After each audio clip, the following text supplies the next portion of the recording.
Okay. So with that bit of silliness out of the way, it is time to continue on and actually finish this thing out. Now, to finish this thing out, we still have 2 characters to guide through their dungeons, and then we have the final area, which, oddly enough, we've already seen the final area at some point in the past. But anyway, we've already seen it. That doesn't mean we don't gotta go through it again. So anyway, we still have not gone through the dungeon for the martial arts student or the ninja.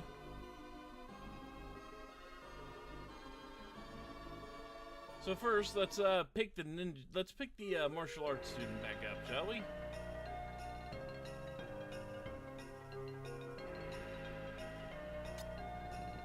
Whoops. Come on.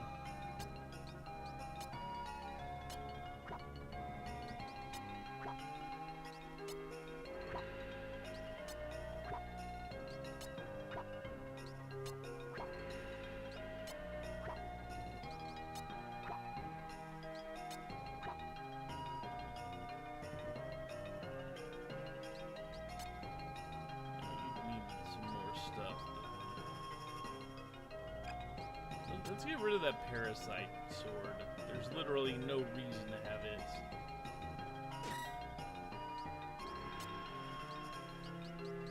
The parasite sword is also a one-use item in battle, but it actually does a few very neat things, but eh.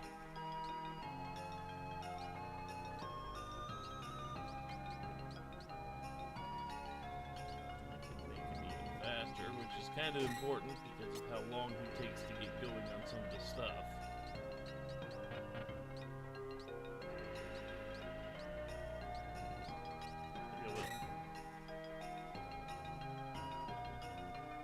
Okay.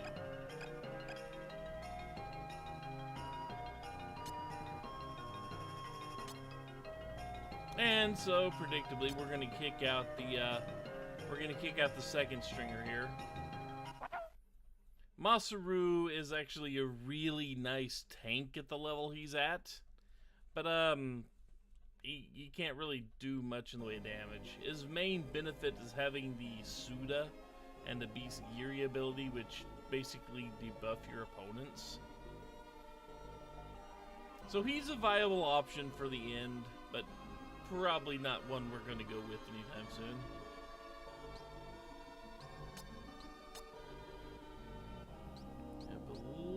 You're not going to have too much better stuff to get. Put that on. We'll have you put the glove on. Because we need that for you.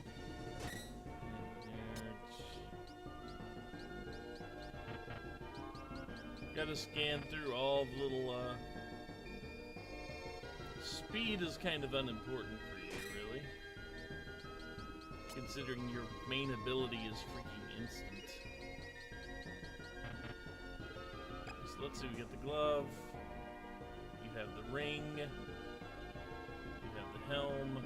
And you have the mail. Okay. Everybody has a piece of aerial equipment on.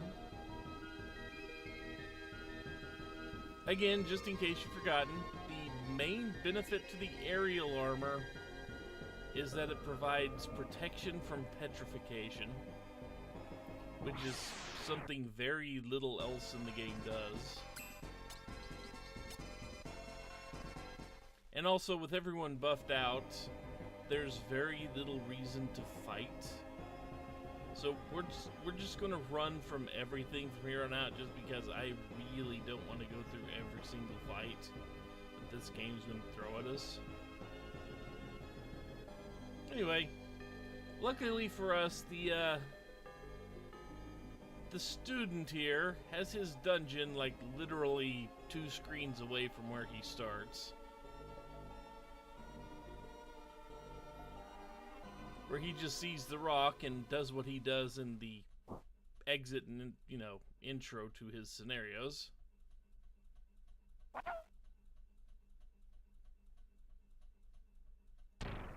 And splits the thing in half with a punch. And then prays about it afterward. So, the trick to his dungeon is actually fairly simple, and once you know what you're doing, it's kind of easy to abuse.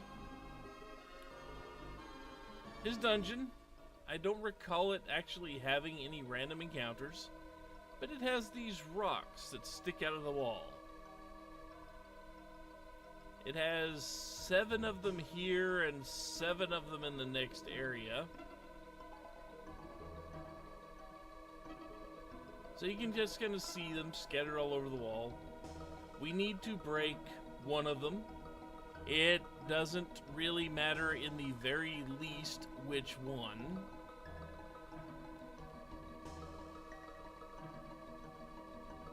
But the thing is, only one of the students' techniques will actually break this rock. Any one particular rock. And it varies from rock to rock which one works.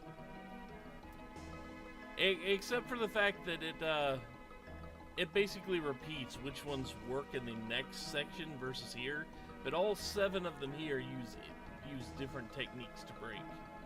This one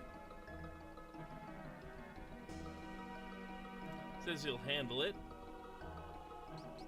Uses his ultimate technique. Or it doesn't. Which one does it use? No, wait, it's the earlier one.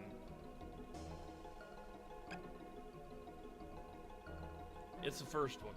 The first one uses his ultimate technique. That one uses a different one. But that shows you what happens if you use the wrong technique. You just get kicked back.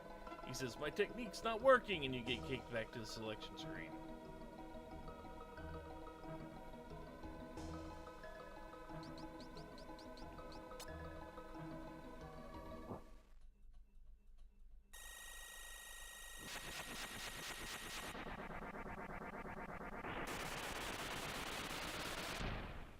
In case you want to know what his sprite looked like doing that technique in the overworld.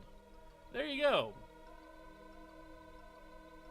So now, you may see the guy sitting there trying to run in our general direction. And, he apparently is fatally attracted to sundown here. Such as he blows a kiss and he's been waiting for us, but this will not stop him from trying to beat us to a pulp. With this music playing in the background. Luckily, at our levels, he's not much of a challenge.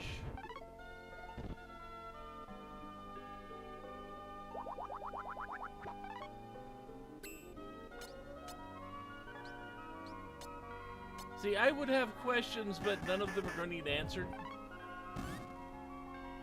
So like I said, he's not much of a challenge at our level. But also, behind each rock, there is a treasure chest. In this case, we found a stick of dynamite behind this one.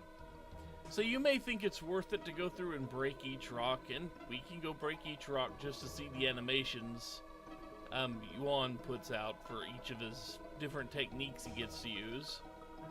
But you don't really need to do that. You don't want to try to go in and out of these screens very often, for now. Because first, if you look, all the open doors lead back to an area where we would have gone if we'd broken one of the different rocks. So all the rock passages lead to this room from the first room.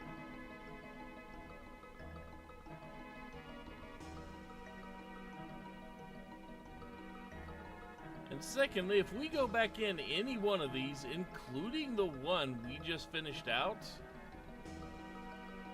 he's there again. Yeah, he will keep coming back indefinitely. So if you really need a semi-sturdy monster to fight against to gain some experience, you can fight him as many times as you want to. this one should also open from Ultimate Technique. Yeah, it does.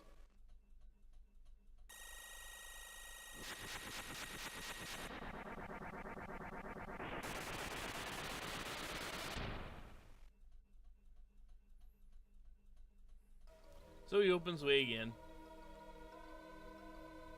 And in here,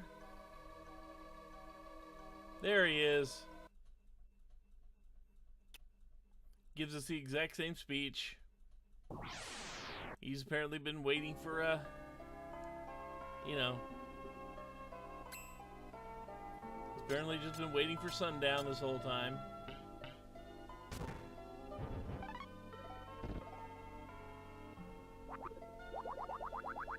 But he has that ability, and that ability can be kind of annoying if you don't have protections against various stat effects. It doesn't petrify, but it does cause, like, drunkenness and a few other things. Let's just finish you off here.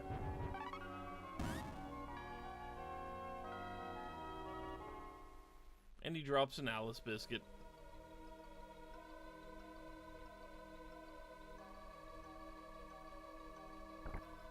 I don't know why the dude's flirting with the cowboy. I mean, technically he will flirt with whoever your main protagonist is. So, I'm pretty sure he's not a real dude. He's just a demon. So anyway, once again, we go through all... We could have gone through any one of those rocks to end up in this particular area.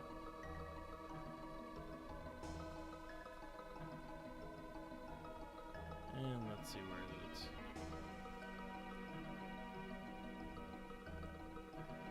Yeah, he probably would. If it was the anime, he probably would have flirted with everybody in their minds simultaneously.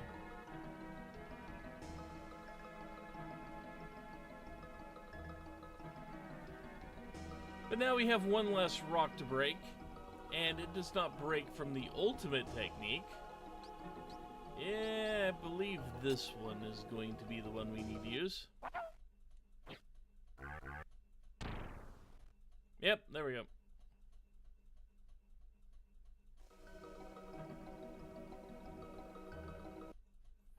Where he is here again. He says he's been waiting, but now he asks if we're angry at him.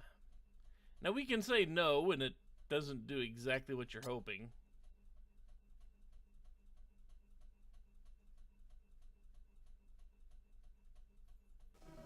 It just kind of makes him leave quietly. At which point you can go ahead and grab the ultimate weapon here.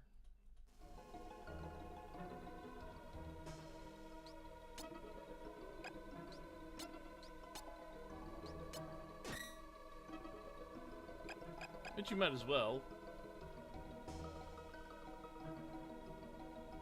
Well, let's see. Yep, he's back. But the thing is, he remains anywhere if you tell him you're not angry at him.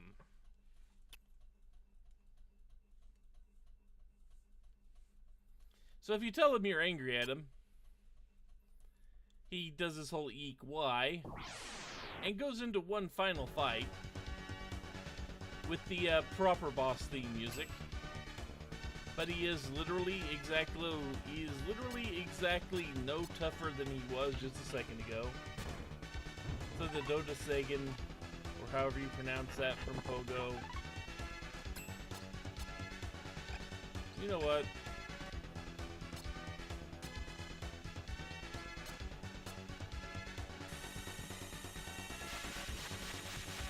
We will let him do this.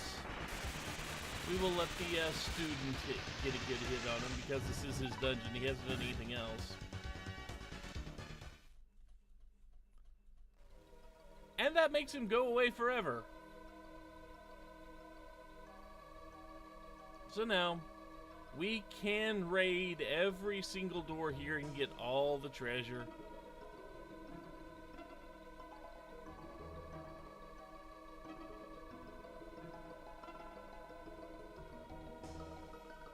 Which is is actually a really good thing to do.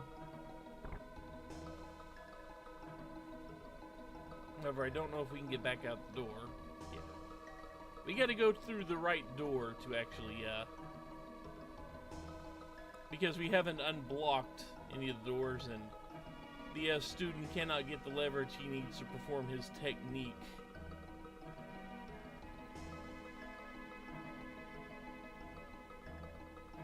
I think we're the one up here.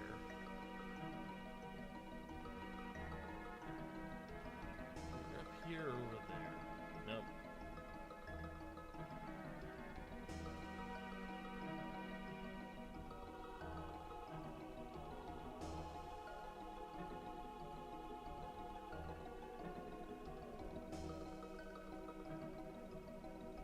Yeah, this is it.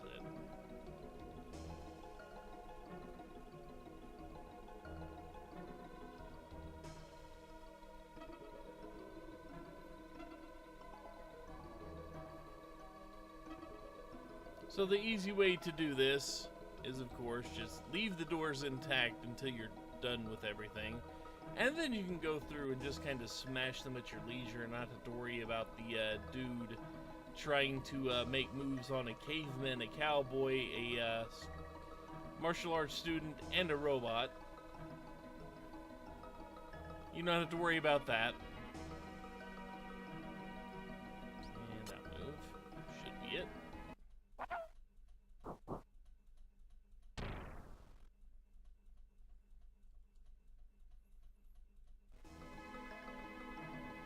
And we wouldn't bother with this except, you know, we get plenty of freaking goodies. A clack case.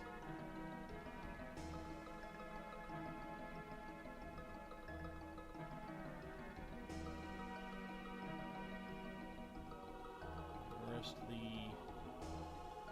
doors we need are pretty much all the way around this room.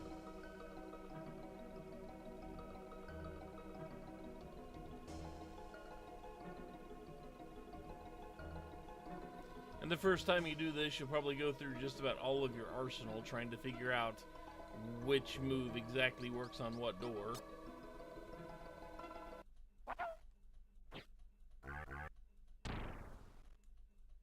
And if all you really care about is walking in and grabbing the ultimate weapon for the student, yeah, that's when we came in and could not get out. All you care about is getting in, getting the weapon, and for the student and getting out. Hey, you see how quick this dungeon is.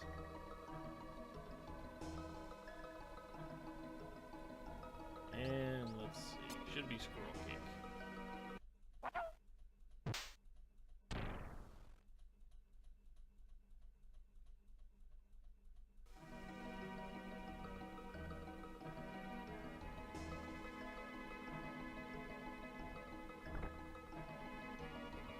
Got ourselves another goddess gauntlet if we want to bother to equip that.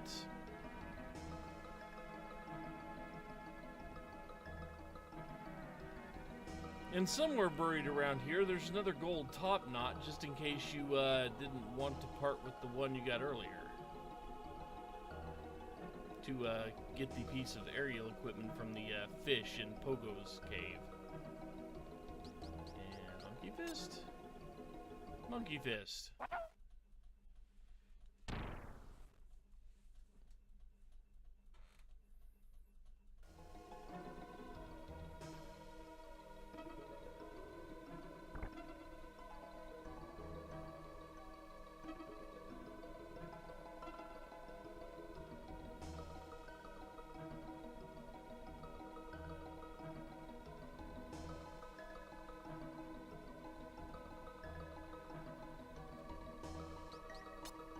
And the final technique he uses. That thing.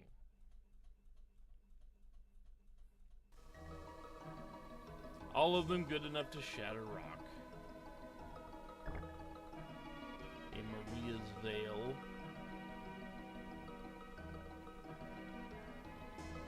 Well, I mean, martial arts is kinda like dancing a little bit. So instead of breaking all the rocks, Because we already broke, you know. We already broke one to get into this section. We don't really need to break the rest.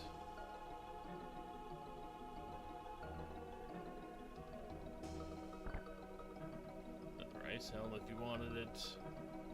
I don't think I'm using too many of the ones I've got now. Oops.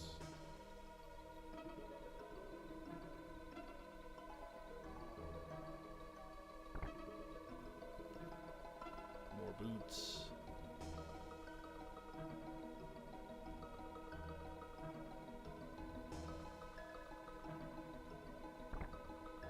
Another golden hairpin if you wanted it.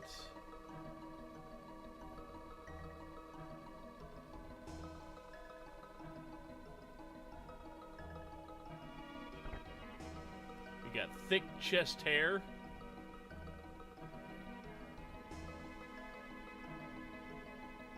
As an item. Another goddess gauntlet. Thick chest hair. See if I can find it. It just boosts your power a little bit. That's it. Doesn't really do anything special, just boost your power output a little bit. Yep, that's an equipment.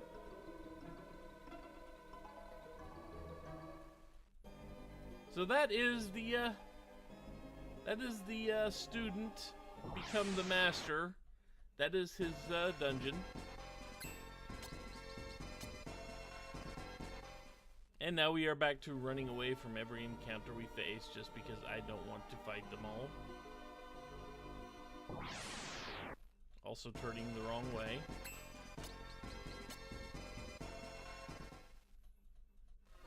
It's like we could fight these guys and we could mop the floor with them. But let's not.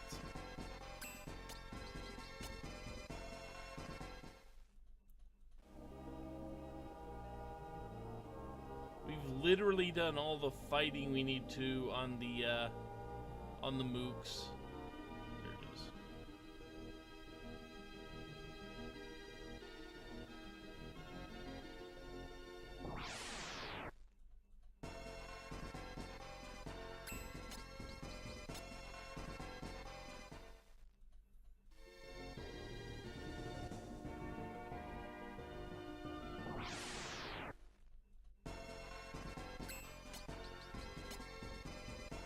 So now we need to go finally recruit the last member that we have pretty much just left to his own devices this entire time.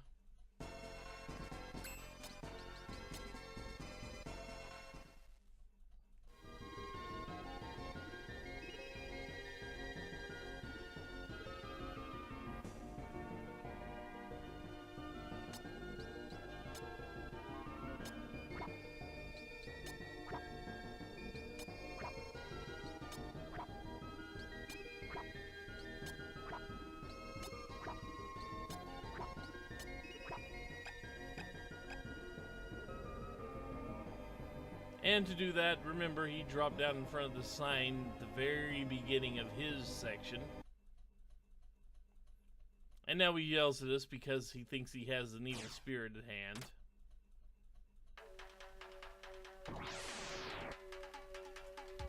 So, we could mess around with him.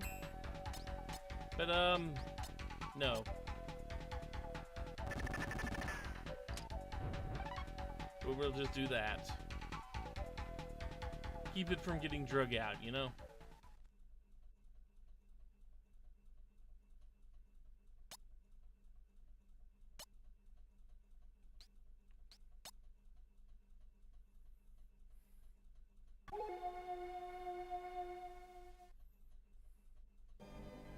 And now I'm probably going to stick with this party through the end of the game.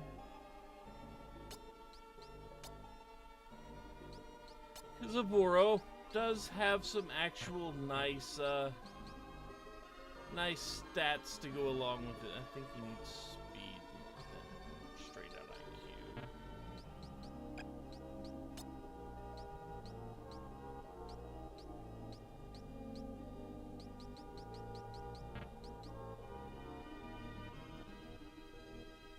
Yeah, he needs a speed more than anything there.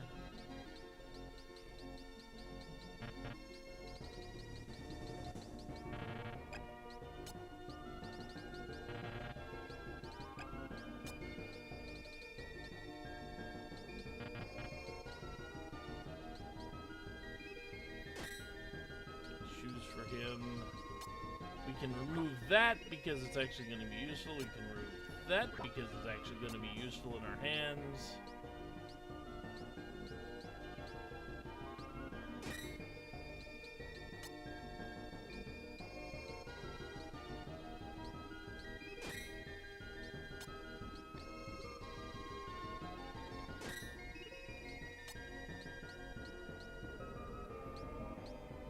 And believe it or not, the cola bottle is no longer useful for actual attacking and such, because not much is actually going to take damage from it, just because life hates you at this point.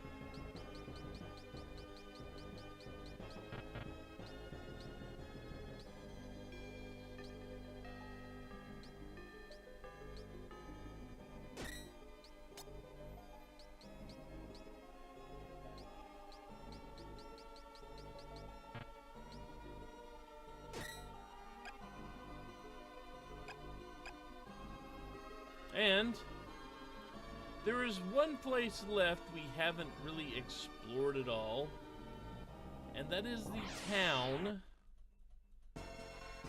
just south of the castle.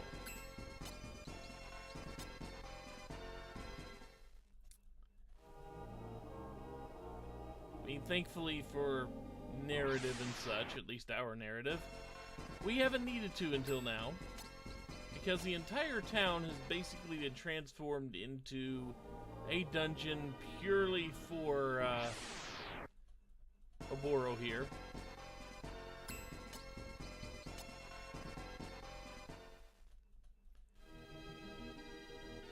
And just full disclosure, I poked my... You don't have to have him to go in there. So you can poke your head in and look around, and I did that and fought an enemy almost right away. But anyway, his dungeon has an entrance here, an entrance here, an entrance here, and an entrance here. They have kind of divided this place into 4 distinct zones.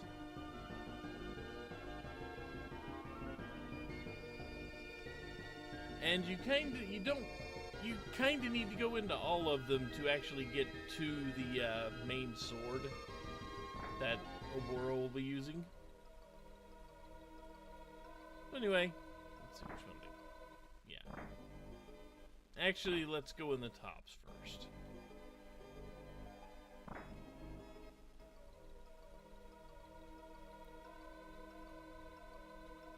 So we will encounter a ton of these little locked doors floating around. Where is it? We will need rusted keys.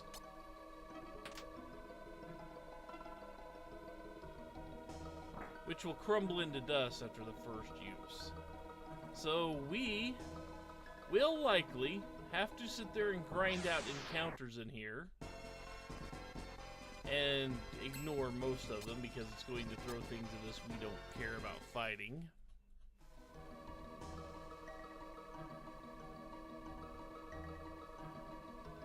Start down this way. As twisted as this place is, it's actually somewhat linear. Come on, there. We need these enemies. These little shadows. Luckily, Pogo is pretty much just enough to destroy them. And hope they don't always drop a rusted key, but we kind of hope they do.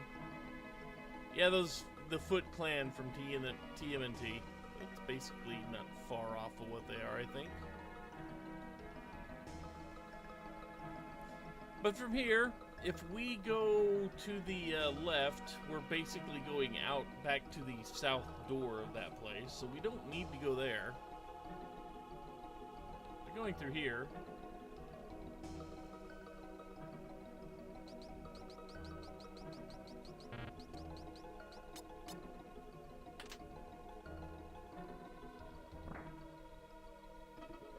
That takes us all the way into a slightly different zone. And inside this zone, we go up here, we encounter yet another freaking rusted locked door, which means we're just gonna have to go back and forth and back and forth, waiting for encounters. Hopefully getting plenty of these.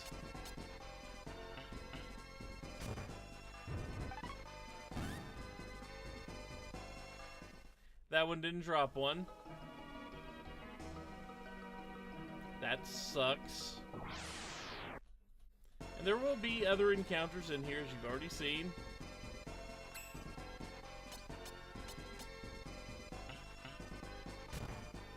And as far as I know, there is no trick to it. You just have to keep beating up the ninjas that pop up and farming the rusted keys from them.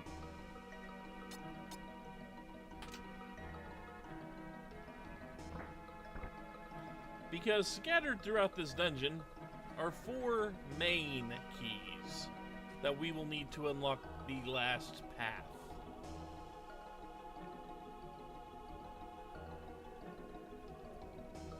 So yeah, this is all kinds of fun. And there's not a whole lot down alternate paths. As you see there, that's completely a dead end.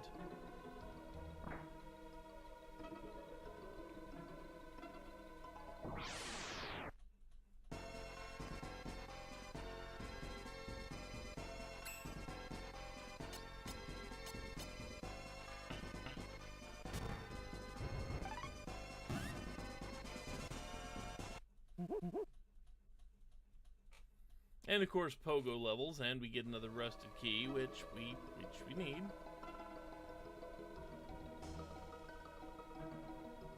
You'll get interrupted by that thing, which we do not need to fight.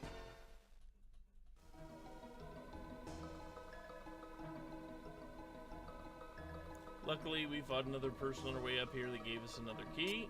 Nope, not that one.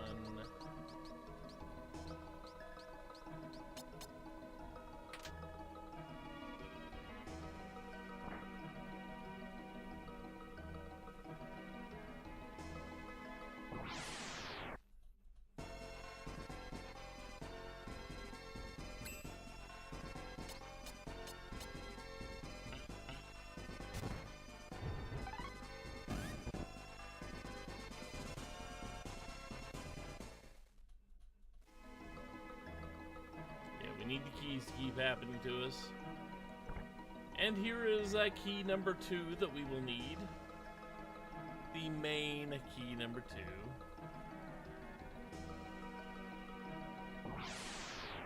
I don't think there's anything down this way.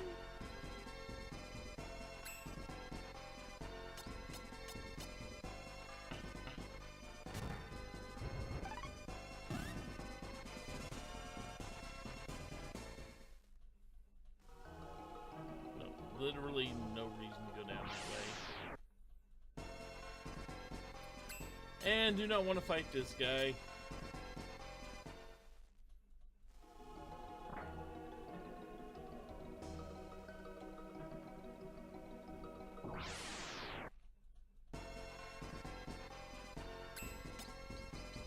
Do not want to fight these guys.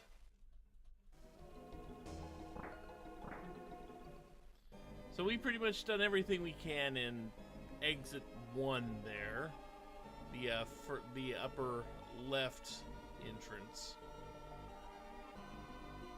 So now let's go over here, and we immediately find ourselves with yet another freaking rusted door.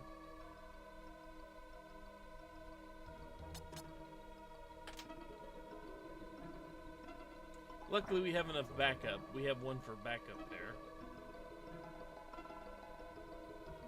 So we can go one of two ways here.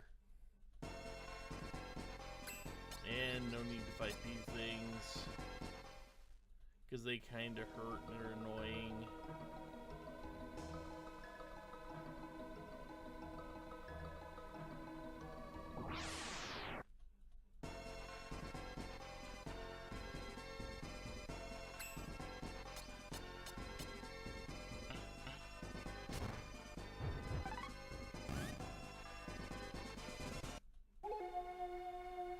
Boro leveled.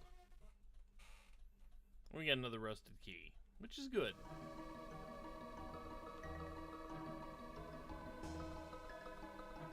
So now, yeah, I believe here, in this little area, is the only non-key treasure in the entire dungeon.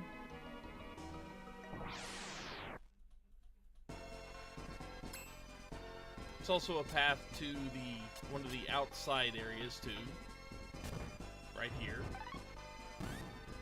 So you can see how they kind of sort of link up a little bit. So if we wanted to go down there, that will take us outside. But since we're here, we might as well unlock the door.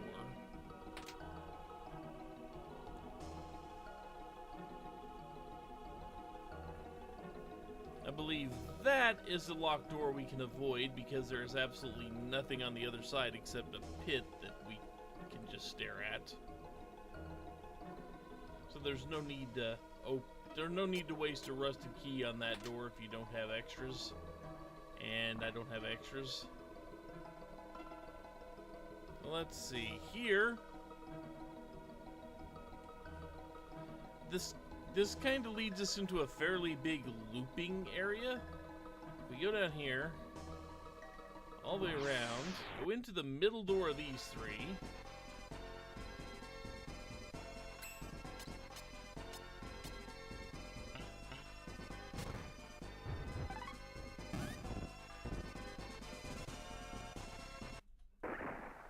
And sundown levels. Go into the middle here. We get the one non-key item from in here. So that's good. Anyway, this will take us back to the beginning of this little side trek area here. And now we can go back to continuing our search through the for the other keys that we do not have.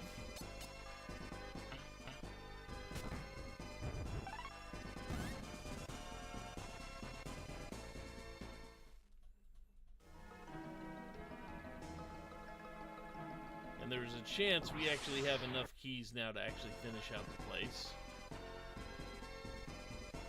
But just in case, we will continue to fight these guys, and only these guys.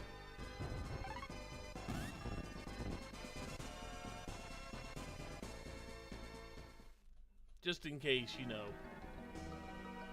I make a mistake and don't actually go the right way. Now let's go south in here. And this drops us off back kind of in the middle floor of that one place that we were running around at the whole time. Now, over to the left, there's quite a bit of real estate, but there's literally nothing over there for us. Everything we need is over here to the right at a much shorter distance. Much shorter walk times and all that.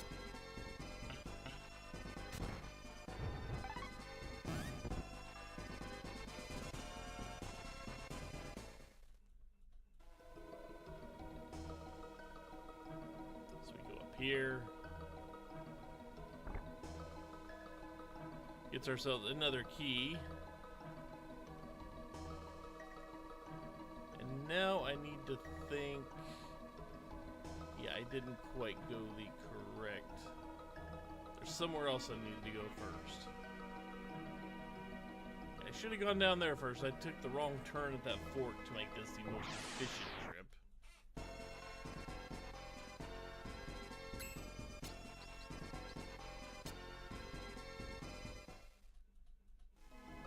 It's free real estate, but you don't want it. It's kind of overrun by things.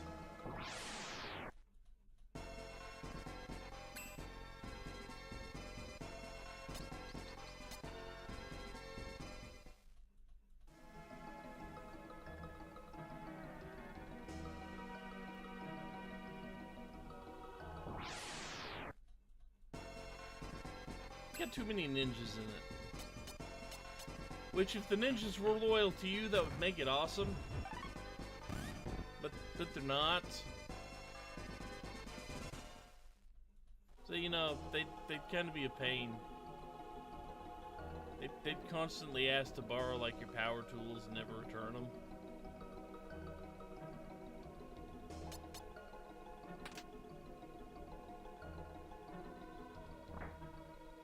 So, you go down this way.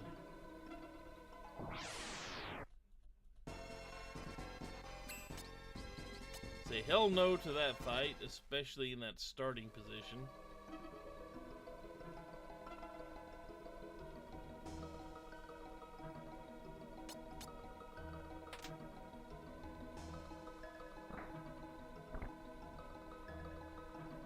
And we get our fourth key that we actually need.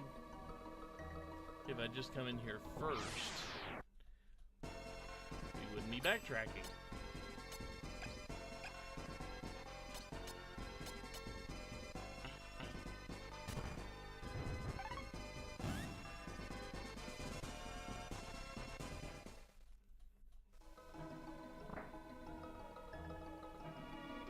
But then again, due to a couple things this game has implemented, we are going to be doing some backtracking regardless.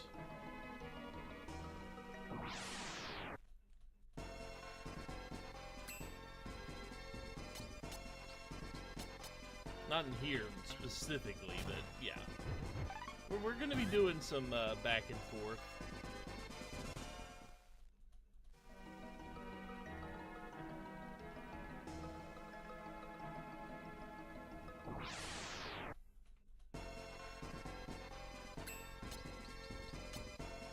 It's a better layout, but still don't want to fight that thing.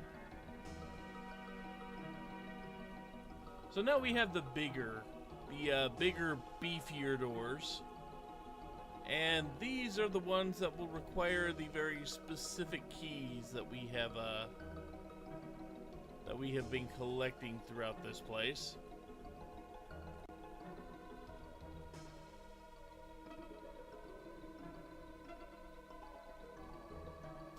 And now to find them all.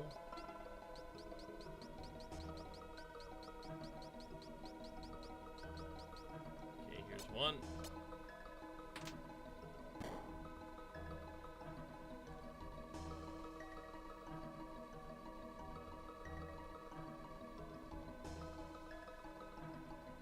Number 2. I believe this one needs it. Notice these keys don't disappear even though they only have one use.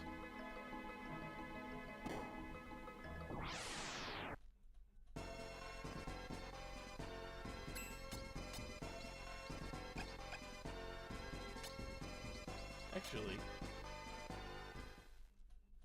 we got enough keys. And this should use, no, use Seru.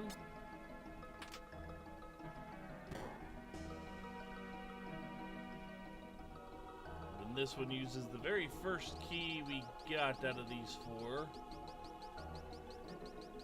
All the way at the top of the list. Close to it anyway. Wherein lies the Murasame.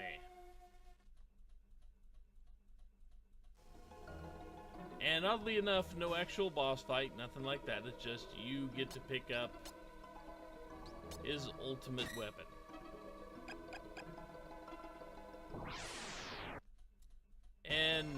have to walk out of the dungeon.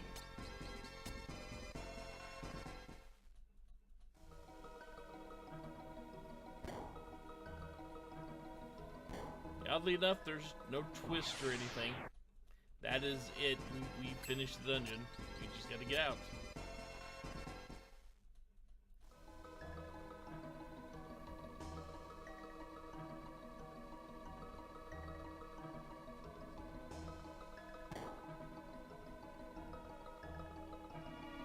Let's see if I remember the fastest way back to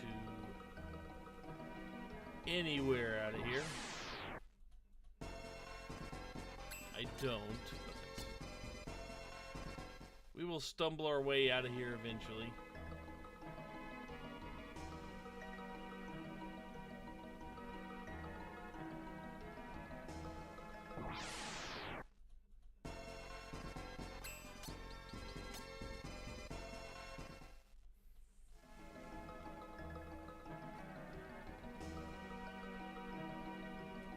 We came to the top.